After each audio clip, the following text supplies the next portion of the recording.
Hello दोस्तों, आप सभी का स्वागत है ज्ञान स्टोरी चैनल में। चैनल को सब्सक्राइब जरूर कर ले। महाभारत कथा में ये बात तो सभी लोग जानते हैं कि किस तरह की परिस्थितियों में युधिष्ठिर सहित सभी पांडवों ने द्रौपदी को दांव पर लगाया था।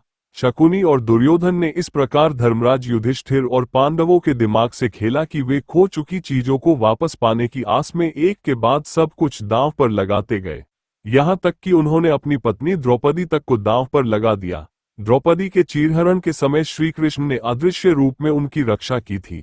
ये चमत्कार देखकर सभा के वरिष्ठ जनों की अंतरात्मा ने उन्हें धिक्कारा तो धृतराष्ट्र ने द्रौपदी से अपने पुत्रों की तरफ से क्षमा मांगते हुए वरदान मांगने को कहा था।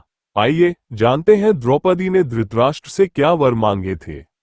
दुशासन द्रौपदी को घसीटते घसीटते जब महल की राजसभा में लेकर आया तो अपनी लज्जा की रक्षा के लिए द्रौपदी श्रीकृष्ण को पुकारने लगी।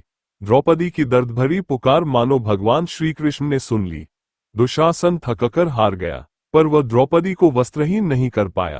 तभी भीमसेन ने उठकर ऊंचे स्वर में प्रतिज्ञा की, मैं प्रतिज्ञा करता हूं कि भरतवंश के कलंक दुशासन की छाती को फाड़कर युद्धभूमि में इसका रक्तपान न करूं तो मेरा नाम भीमसेन नहीं। इसके साथ ही भीम ने दुर्योधन की जंघा को तोड़कर उससे निकले रक्त से द्रौपदी के बालों को सींचने की प्रतिज्ञा भी की। साथ ही द्रौपदी ने भी दुर्योधन के रक्त से बालों को न सींचे जाने तक खुला रखने का प्रण लिया। जब ये कांड हो रहा था तभी एक अद्भुत घटना घटी। राजा धृतराष्ट्र की अग्निशाला के भीतर आकर एक गीदड़ जोर जोर से रोने लगा। उसके शोर से गधे भी रेंकने लगे और गिद्ध आदि पक्षी भी चारों ओर भयानक अशुभसूचक शब्द करने लगे। विदुर, गांधारी, भीम, द्रोण आदि सभी ने उस पर विचार किया और धृतराष्ट्र को भविष्य के प्रति सचेत किया। धृतराष्ट्र ने दुर्योधन को फटकारते हुए कहा, अरे अधर्मी, तुम इस काम से जीते जी ही मारे गए हो। दुर्योधन, अपने ही कुल की स्त्री का अपमान करते तुझे लज्जा नहीं आए।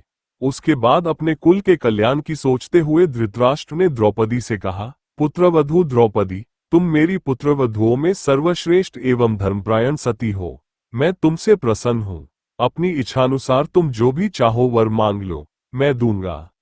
द्रौपदी ने धृतराष्ट्र से कहा, आप अगर मुझे वर देना चाहते हैं तो मैं आपसे मांगती हूं कि मेरे पति युधिष्ठिर दासभाव से मुक्त हो जाएं। धृतराष्ट्र ने उसे वर देते हुए युधिष्ठिर को दासभाव से मुक्त कर दिया। धृतराष्ट्र ने द्रौपदी को एक वर और मांगने के लिए कहा, जिससे उसने अन्य चारों पांडवों को रथ और धनुष बाण सहित मुक्त करा लिया। इस तरह पांडव एक बार फिर से अपने अस्त्र शस्त्रों के साथ स्वतंत्र हो गए। 2 वर मिलने के बाद द्रौपदी शांत हो गई। धृतराष्ट्र ने द्रौपदी को तीसरा वरदान मांगने के लिए कहा, जिसके जवाब में द्रौपदी ने कहा, लोभ से धर्म का नाश होता है, इसलिए मुझे तीसरे वरदान की कामना नहीं है। ये मेरे पतिदेव विपत्ति से मुक्त हुए, यही बड़ा वरदान है। आगे ये लोग अपने पुण्यकर्मों द्वारा स्वयं अपना कल्याण करेंगे। इस प्रकार द्रौपदी ने सभी पांडवों को फिर प्राप्त कर लिया। दुर्योधन ने युधिष्ठिर का सारा धन लौटा दिया और समझा बुझाकर उन्हें इंद्रप्रस्थ जाने का आदेश दिया।